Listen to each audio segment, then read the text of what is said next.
جانے والے جا رہے ہیں مسجد کے نقش و نگار دیکھنے کے لیے، جانے والے جا رہے ہیں مسجد کے فن تعمیر کو دیکھنے کے لیے، وہ وہاں پہ بلا رہے ہیں، اور اسی مسجد میں بلانے کے بعد ان لوگوں کو کیا سمجھا رہے ہیں؟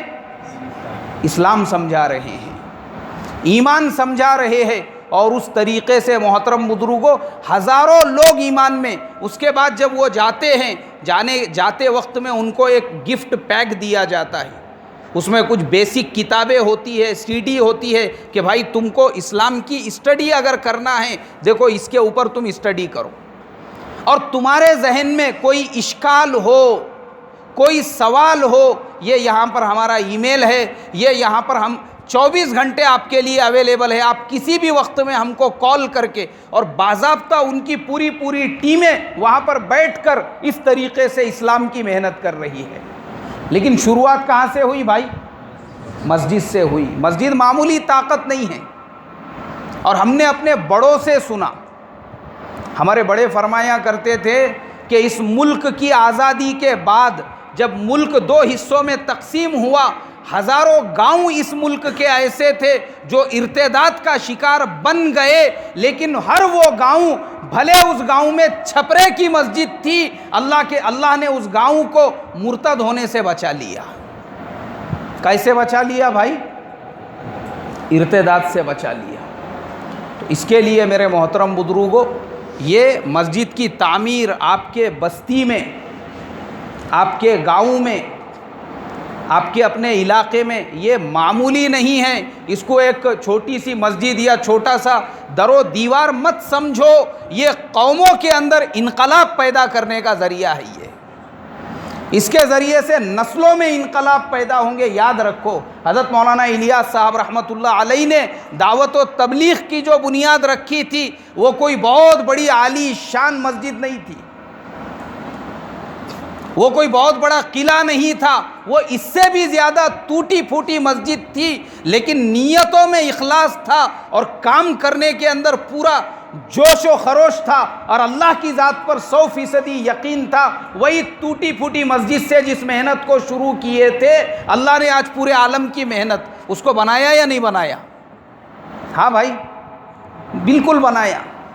تو اس کے لیے میرے محترم بزرگوں، آپ کی یہ جو مسجد ہے، اس مسجد کی تعمیر میں جس انسان نے بڑی رقم دے کر کہ بھائی میری طرف سے اس مسجد کو تعمیر کیا جائے، اس نے اپنے لیے آخرت کا سامان کر دیا۔ جن بھائیوں نے اپنی طرف سے ریت دے کر، اینٹ دے کر، پتھر دے کر، دروازے کھڑکیاں دے کر کہ بھائی میرے سے جتنا ہو سکتا ہے یہ لو، انہوں نے اپنی آخرت کا سامان کر دیا۔ اس لیے کہ ہر وہ انسان جس کا اس مسجد کی تعمیر میں بھلے 1 روپیہ لگا ہو، 10 روپیے لگے ہو یا لاکھوں روپیے لگے ہو، ہر ایک اللہ کے وعدے کے مطابق جنت میں محل کا مستحق بن گیا۔ کائے کا مستحق بن گیا بھائی؟ ہاں، یقین ہونا چاہیے اللہ کی ذات پر۔ اللہ تبارک و تعالی مقدار کو نہیں دیکھتے، کس نے زیادہ دیا اور کس نے کم دیا۔ اللہ کے نزدیک زیادہ دینے والے کے لیے بھی اتنا ہی ہے جتنا کم دینے والے کے لیے، اس لیے کہ زیادہ جو دینے والا ہے اس کی کیپیسٹی اتنی ہے، اس لیے اس نے اتنا دیا، اور جس نے کم دیا وہ کم دینے والا بھی وہ بیچارہ غریب ہے، اس کی اپنی کیپیسٹی اتنی ہی ہے، اور وہ اپنی کیپیسٹی کے حساب سے جو دے سکتا تھا اس نے دیا۔ اللہ کے نزدیک دونوں قابل قبول ہے۔ اور غزوہ تبوک کا واقعہ ہمارے سامنے، ایک طرف حضرت ابو بکر صدیق رضی اللہ تعالی عنہ کے پورے گھر کا سامان ہے، حضرت عبد الرحمن ابن عوف کے پورے تجارت کا سامان ہے، لیکن ایک صحابی غالباً جن کا نام حضرت عقیل رضی اللہ تعالی عنہ تھا، وہ مٹھی بھر کھجور لے کر آئے، جو لنگڑے اور لولے تھے، اللہ کے نبی نے اس مٹھی بھر کھجور کو بھی کائے کے اوپر رکھ دیا، سب کے اوپر رکھ دیا۔ تو اس لیے محترم بزرگوں، جنہوں نے زیادہ دیا اللہ ان کو بھی جنت میں محل عطا فرمائیں گے، جنہوں نے درمیانی دیا ان کو بھی اللہ جنت میں محل عطا فرمائیں گے، اور جنہوں نے اپنی جتنا دے سکتے تھے اتنا دیا، اللہ ان کو بھی جنت میں کیا عطا فرمائیں گے؟ محل عطا فرمائیں گے۔ اس لیے اللہ کی ذات سے نا امید نہ ہوں، اور محترم بزرگوں، باقی جو تقاضے ہیں اس مسجد کے، ابھی جیسا کہ مغرب سے پہلے اعلان کیے بہت سارے تقاضے ابھی باقی ہے، تو میں آپ تمام لوگوں سے درخواست کروں گا، بڑھ چڑھ کر، آپ کی اپنی مسجد ہے، آپ کے اپنے بستی کی ہے، اپنے علاقے کی ہے، جیسے اب تک آپ لوگوں نے بڑھ چڑھ کر اس میں حصہ لیا، باقی کے تقاضوں کو بھی آپ پورا کرنے کی پوری فکر کریں، کوشش کریں۔ میں اللہ تبارک و تعالیٰ سے دعا کروں گا، اللہ تبارک و تعالیٰ اس مسجد کی تعمیر کے سلسلے میں جس نے اپنے اعتبار سے جو فکر کی اس کو جزائے خیر عطا فرمائے، دنیا اور آخرت میں اس کا بدل عطا فرمائے۔ اور جو ہمارے یہاں پہ علماء موجود ہے، خصوصاً ہمارے مفتی رفیق صاحب اور ان کے علاوہ جو دیگر علماء ہیں، اور ان کے علاوہ خاص طور پہ ہمارے نعیم بھائی، جن کے اندر ایک تڑپ، ایک لگن اور ایک جوش اور ایک خروش اور ایک فکر لے کر کہ میرے بستی میں کیسے مسجد کی تعمیر ہو، اللہ ان کو بھی دونوں جہان کی کامیابی عطا فرمائے، بھرپور جزائے خیر عطا فرمائے، اور اللہ تبارک و تعالی آپ کے اس مسجد کو پورے عالم میں ہدایت کے پھیلنے کا ذریعہ بنائے۔ السلام علیکم ورحمۃ اللہ وبرکاتہ، وآخر دعوانا ان الحمد للہ رب العالمین۔